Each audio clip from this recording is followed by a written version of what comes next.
मैं एक बात से एग्री करता हूँ सकलैन साहब की, वो जायज़ बात है कि हमें लोगों को इन कॉन्फिडेंस लेना है एंड उनको ऐसे फील कराना है कि वो उस रियासत का हिस्सा हैं या पॉलिटिकल अमल का हिस्सा है। वो हमारे से ज़रूर सीरियसली लैक हो रहा है, लेकिन मैं ये समझता हूँ कि उसके बाद जो उठा ले हथियार, फिर उसके और उसके तमाम घर वालों की माफ़ी नहीं होनी चाहिए। Let me start with this, Mubashshir साहब, कि I do not give a damn कि यूएसए और यूके में क्या हो रहा है। मुझे घंटा फर्क नहीं पड़ता कि यूएसए के अंदर कौन सा कानून है और यूके में कौन सा कानून है।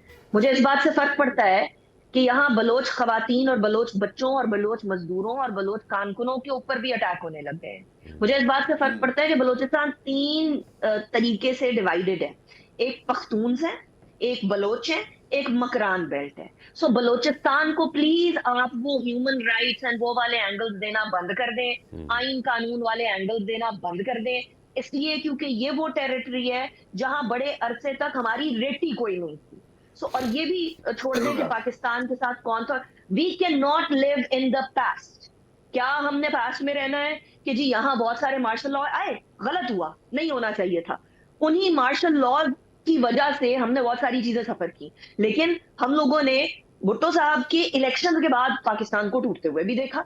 सो यहाँ जमहूरियत वालों ने और आमरीयत वालों ने, दोनों ने अपना अपना किरदार निभाया है चीजों को खराब करने में। चाहे नवाज शरीफ साहब हो या जरदारी साहब हो या इमरान खान साहब हो, कोई पाकिस्तान के लिए अच्छा साबित नहीं हो पाया। किसी ने प्रूव करने की ट्राई भी नहीं की। जिसको मौका मिला, जब मौका मिला, उन्होंने कहीं ना कहीं किसी ना किसी तरह का अपना जो है वो सेल्फ इंटरेस्ट को आगे बढ़ाया। So please I don't care कि बाकी ममालिक में क्या हो रहा है। मुझे पता है कि मेरे बलूचिस्तान के अंदर पंजाब के लोग क्यों नहीं जा सकते। मुझे पता है कि बलूचिस्तान की बढ़ोतरी इसी में है कि सारे सूबों के जो लोग हैं वो वहां जाके काम करें। पंजाब क्यों आगे है, कराची क्यों आगे है? लेट्स फेस इट, क्योंकि यहाँ सारे सूबों के लोग हैं। हर कोई अपनी एक्सपर्टीज लेकर आता है, हर किसी की खुसूसियत अलग होती है। पंजाबी अपनी खुसूसियत लेके आएगा, सिंधी अपनी खुसूसियत लेके आएगा, पठान अपनी खुसूसियत लेकर आएगा, बलोच अपनी खुसूसियत लेकर आएगा। तो ये एक हम लोगों को अंडरस्टैंड करने की जरूरत है, वो ये है कि we can not segregate areas. एक एरिया उसका है बस, खत्म, कोई और नहीं आ सकता, ऐसा नहीं हो सकता। अच्छा, ये बात अलग है कि वहां के लोगों को हुकूक मिले या नहीं मिले।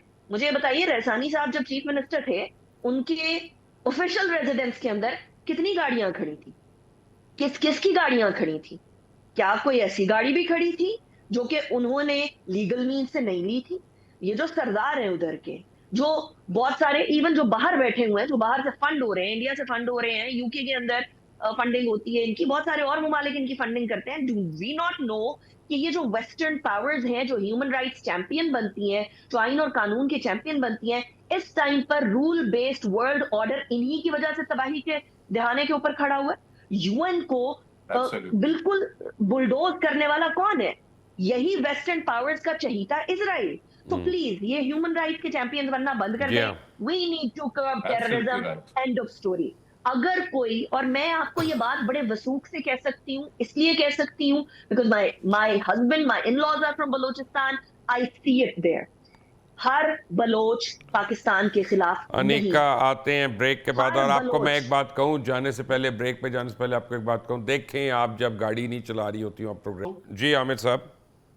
बड़ी छोटी सी बात है, मैं आपकी बात से एग्री करता हूँ मुबश्शिर साहब कि यहाँ की भी सिस्टम में बहुत सख्त खराबियां हैं। आज जिस अंदाज में एक्सट्रीम राइट विंग हम पे मुसल्लत हो रही है, मैं नहीं समझता कि we are living in any ideal democracy. मैं तो ब्रिटिश सिस्टम पे, मैंने कल एक बड़ा जबरदस्त प्रोग्राम किया। मैं इस पे आता हूँ, छोड़ दें ब्रिटेन को, मेरा मसला पाकिस्तान है। मैं असूल नाइजल फराज उनका इमरान खान है, आप फिक्र ना करें, आने तो दे उसको। वेरी क्विकली, वो $7 मिलियन की करप्शन करता है, तो उसको अगर जस्टिस सिस्टम सजा नहीं देता, नहीं देगा, मतलब है और वो कहता है कि मैंने तो डोनेशन ली थी और इसलिए मैंने डिक्लेयर नहीं किया था, उस पे कोई फ्रॉडुलेंट एक्टिविटी का नहीं होगा। 6 मिलियन पाउंड का था। अनिका, वेरी क्विकली, मैं एक बात से एग्री करता हूँ सकलैन साहब की, वो जायज़ बात है कि हमें लोगों को इन कॉन्फिडेंस लेना है एंड उनको ऐसे फील कराना है कि वो उस रियासत का हिस्सा हैं या पॉलिटिकल अमल का हिस्सा है। वो हमारे से ज़रूर सीरियसली लैक हो रहा है, लेकिन मैं ये समझता हूँ कि उसके बाद जो उठा ले हथियार, फिर उसकी और उसके तमाम घर वालों की माफ़ी नहीं होनी चाहिए। Let me start with this, Mubashshir साहब, कि I do not give a damn कि यूएसए और यूके में क्या हो रहा है। मुझे घंटा फर्क नहीं पड़ता कि यूएसए के अंदर कौन सा कानून है और यूके में कौन सा कानून है। मुझे इस बात से फर्क पड़ता है कि यहाँ बलोच खवातीन और बलोच बच्चों और बलोच मजदूरों और बलोच कारकुनों के ऊपर भी अटैक होने लग गए हैं। मुझे इस बात से फर्क पड़ता है कि बलोचिस्तान 3 तरीके से डिवाइडेड है।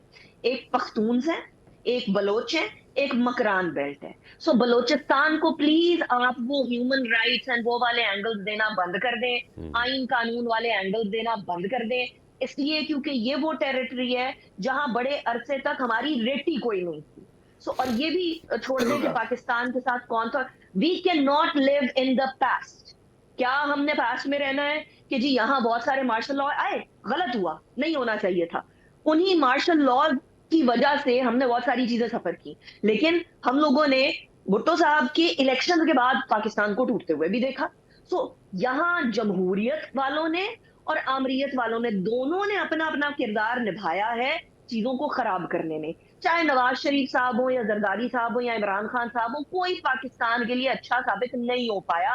किसी ने प्रूव करने की ट्राई भी नहीं की। जिसको मौका मिला, जब मौका मिला, उन्होंने कहीं ना कहीं किसी ना किसी तरह का अपना जो है वो सेल्फ इंटरेस्ट को आगे बढ़ाया। So please I don't care कि बाकी मुमालिक में क्या हो रहा है। मुझे पता है कि मेरे बलूचिस्तान के अंदर पंजाब के लोग क्यों नहीं जा सकते।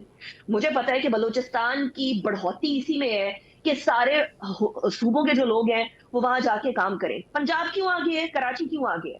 लेट्स फेस इट, क्योंकि यहाँ सारे सूबों के लोग हैं, हर कोई अपनी एक्सपर्टीज लेकर आता है, हर किसी की खुसूसियत अलग होती है। पंजाबी अपनी खुसूसियत लेके आएगा, सिंधी अपनी खुसूसियत लेके आएगा, पठान अपनी खुसूसियत लेकर आएगा, बलोच अपनी खुसूसियत लेकर आएगा। तो ये एक हम लोगों को अंडरस्टैंड करने की जरूरत है, वो ये है कि we can not segregate areas. एक एरिया उसका है, बस खत्म, कोई और नहीं आ सकता, ऐसा नहीं हो सकता। अच्छा, ये बात अलग है कि वहां के लोगों को हुकूक मिले या नहीं मिले। मुझे ये बताइए, रहसानी साहब जब चीफ मिनिस्टर थे, उनके ऑफिशियल रेजिडेंस के अंदर कितनी गाड़ियां खड़ी थी? किस किस की गाड़ियां खड़ी थी?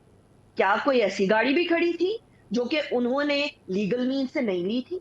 ये जो सरदार हैं उधर के, जो बहुत सारे इवन जो बाहर बैठे हुए हैं, जो बाहर से फंड हो रहे हैं, इंडिया से फंड हो रहे हैं, यूके के अंदर फंडिंग होती है इनकी, बहुत सारे और ममालिक इनकी फंडिंग करते हैं। डू वी नॉट नो कि ये जो वेस्टर्न पावर्स हैं, जो ह्यूमन राइट्स चैंपियन बनती हैं, जो आइन और कानून के चैंपियन बनती हैं, इस टाइम पर रूल बेस्ड वर्ल्ड ऑर्डर इन्हीं की वजह से तबाही के दहाने के ऊपर खड़ा हुआ है। यूएन को बिल्कुल बुलडोज करने वाला कौन है?